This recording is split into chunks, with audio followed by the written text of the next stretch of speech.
Morning, guys. Okay, so this is your Wednesday drop. I'm trying to be a lot more consistent, so it'll be a Monday, Wednesday, Friday drop that allows me a day in between to kind of, record. But we're recording this today, like on Wednesday morning. Over a thought that I had, it hit me yesterday. So a couple of years ago, I was working for an insurance company. I won't say what their name is, right? And I think I'm trying to remember if it was Sean Whalen that I was listening to, and he was speaking about how there's a time him and his brother are walking down a beach and they see this beach house and it's on the market for $26 million, right? And a thought hit them both and said, who would they need to become in order for them to be able to afford a $26 million beach house, right? Like, they saw the price, right? And a lot of people there's two things that could have happened. One is, we can't afford that. That's ridiculous. Who has a house for $26 million on the beach? And who would buy that? Or, if I wanted that, who would I need to become?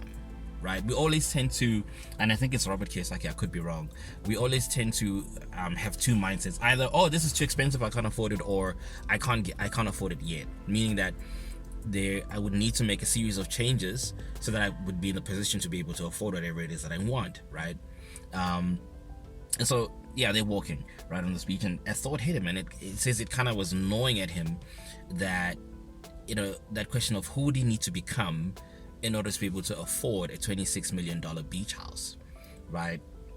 And for me, that happened in a different way. I was sitting in a taxi on my way to work once, and I was still working for this insurance company that I did not mention, right?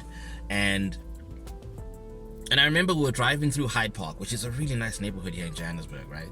And it's 7:45. I am panicking because I'm like, this taxi needs to make it to Bryanston before 8 o'clock, otherwise I'm going to have some explaining to do to my manager and to my supervisor, and I'm not about that life right now. I don't want that. I don't need that, right?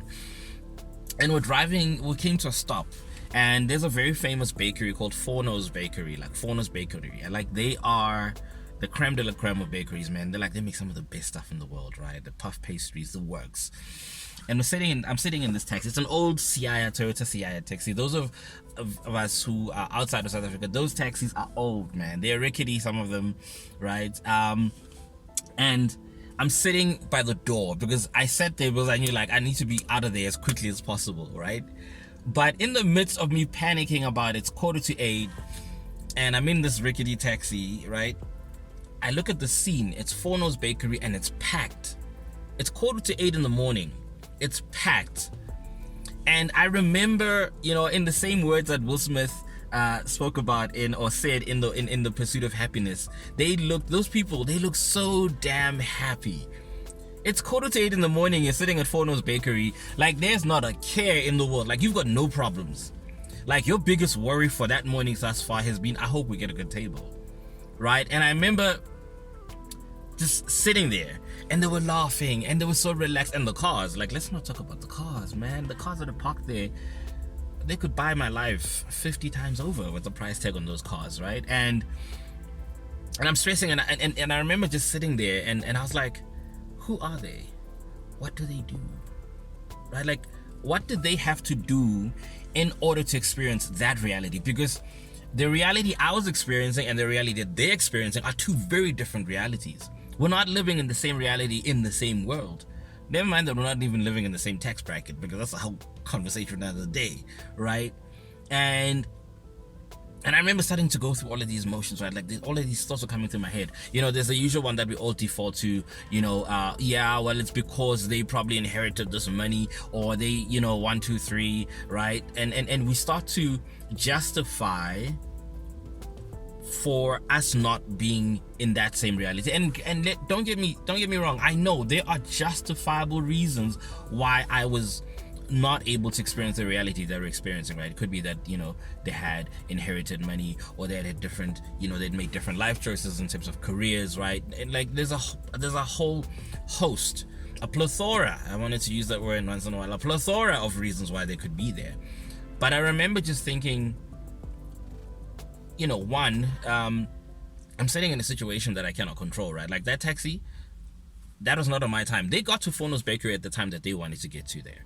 Like, that was first a mind bender. I was like, oh my god, wait a minute, I know it's just a car, but it represents two different realities. One, they could drive anywhere and wherever because it's their car. I didn't have a car at the time. And I was like, oh my word, that's interesting. This taxi is symbolizing a situation that I cannot control. And the only way to do that is for me to become better. I can't be crying about it and saying, well, it's because I don't have a car. Then I get to justify my reasons for not, being able to control my situation. Or I could look at myself and ask more of myself. I could ask more of myself, right? It's, and as legitimate as my reasons were for not being able to be sitting at Fournos Bakery having some of that puff pastry at 7:45 in the morning, the reality is that I also have to accept the responsibility of the fact that I could ask more of myself. I could either fight to keep my reasons, my legitimate justification for not being there, and then stay in that situation. I'm like, yeah, but I have every right to, to not be there because of 1,